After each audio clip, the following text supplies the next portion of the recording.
So today we're going to be talking about the transitive and intransitive fi'l. So when we're talking about the fi'l, we're talking about a category of words that have a complete meaning and a relation to time. Basically, verbs, if we're going to compare it to English. Now, there are two types of fi'l we want to learn about in today's lesson. The first type is the transitive fi'l. The transitive fi'l requires both a subject and an object. So, for example, if I say, the student broke the pen, okay? The subject is referring to the doer, the person who is doing the action. The object is what the action was done to.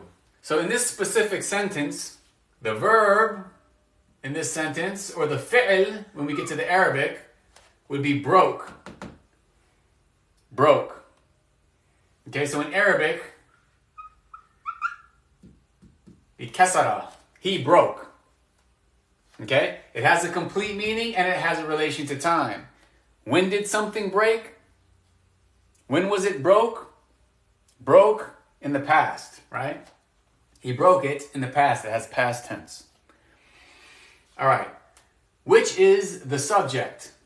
Who is the doer of the fi'l? Who is the doer of the action? Who broke something? Who did this action of breaking something? The student. The student is the subject, the doer. Okay, in Arabic, al-talib. The student broke the pen. So which is the object? Which had the action done to it?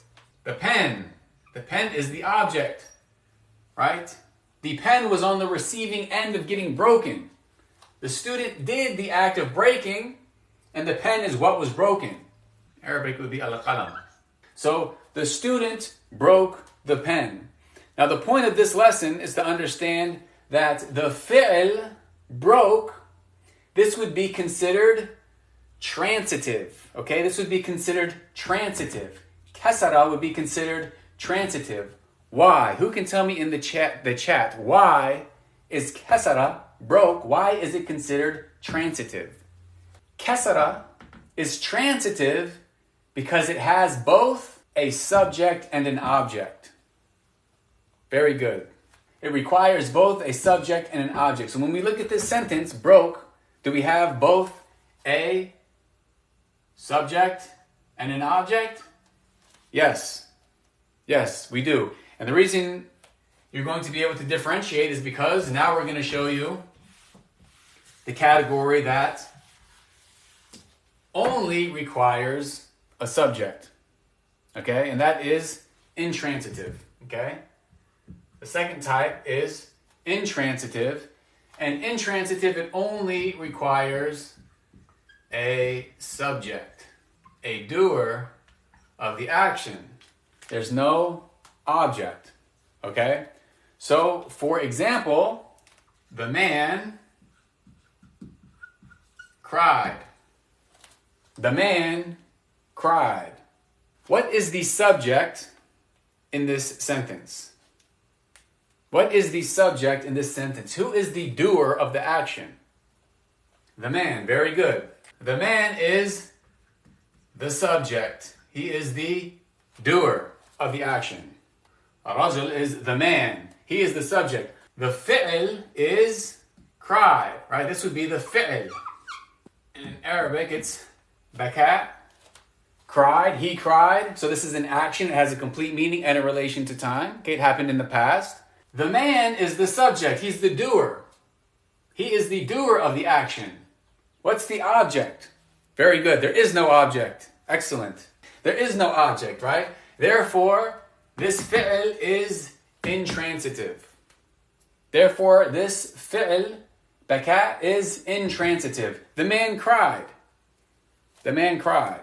Okay, so the point of this lesson is for us to understand the difference between a transitive fi'l and an intransitive fi'l.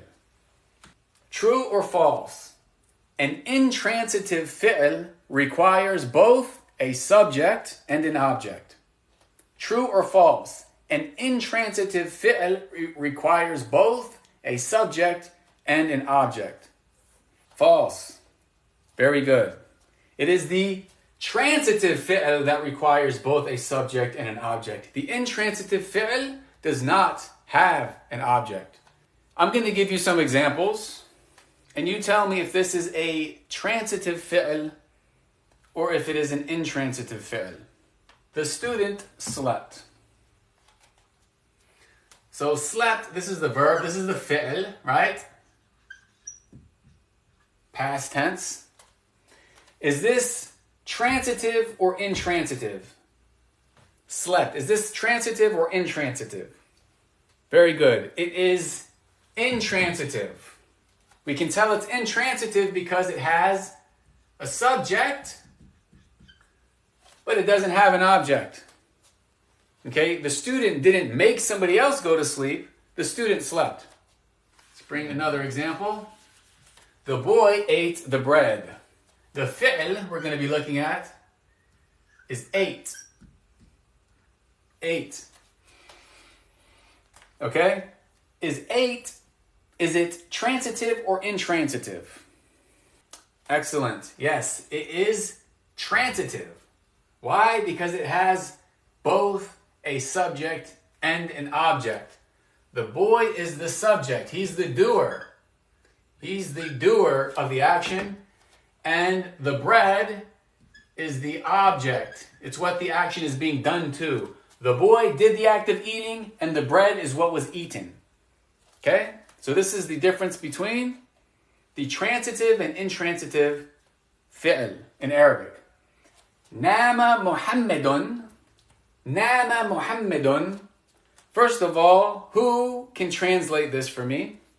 Yes, very good. It means Muhammad slept. Okay? This means it's the masculine form of slept. This is Muhammad. Okay? Muhammad slept. Is nama, is this a transitive or intransitive fi'l? Okay, this is a fi'l. It has a complete meaning and a relation to time. Slept in the past. Is it transitive or intransitive? Very good. It is intransitive because it has a subject. Muhammad is the subject, but there's no object.